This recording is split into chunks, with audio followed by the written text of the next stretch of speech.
Well, first, let me ask you this. Uh-huh. What is it that you love so much about Dexter? What made Dexter so addictive and likable, and just what hooked you into the show?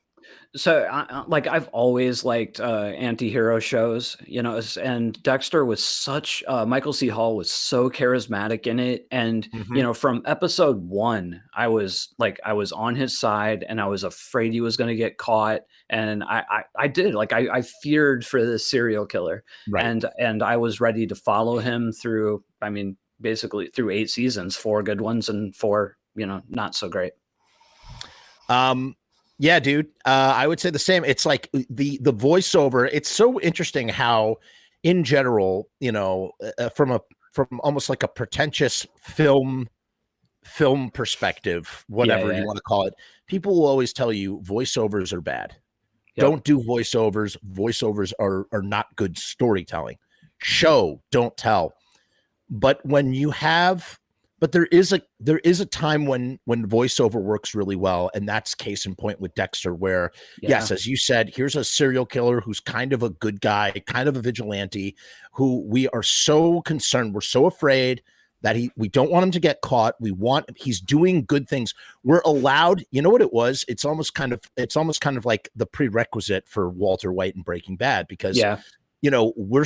we feel bad rooting for Walter White because he like literally, enables the killing of children and all sorts of monstrous, horrible things. He lets Jane die. Probably the most monstrous thing he did was letting Jane die, I think, out of all the Yeah.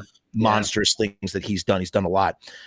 But we were made to feel slightly guilty for rooting for Walter White. We are sort of made to feel not guilty rooting for Dexter because he does a good job. He's doing a good thing. Just again, like a spider, we like spiders because spiders kill mosquitoes. Spiders eat mosquitoes, which are a plague to society. He Hmm. wraps everything up in plastic. He wraps his prey up in plastic, and then he saves it for later. And then he uses a knife to pierce his prey instead of fangs. That's Dexter's Yeah. MO, kind of. And I never thought of that. he uses poison to knock out his prey, and then he wraps them up like a spider. That's taking care of things that are plagues on society. So it's like we're allowed to not feel guilty about rooting for a serial killer with Dexter, and Yeah. then that's accomplished in part by this amazing voiceover, where we get inside his head. He's talking to us. He's not just talking to himself. He's talking to the audience. Hmm. It's like there's a great podcast meme where it's like you see somebody sitting with a picture and like this is what it's like to listen to a podcast where like you're not really there. Yeah. Like you're hanging out. Yeah. Yeah. And I feel like that's kind of like what we kind of get with Dexter a little bit. Yeah. You felt he was letting you into his inner world in a way that a lot of shows don't, and that's because Right. of the novelistic, voiceover. We were Right. hearing his first person thoughts, and again, just because Michael C. Hall's just so damn good.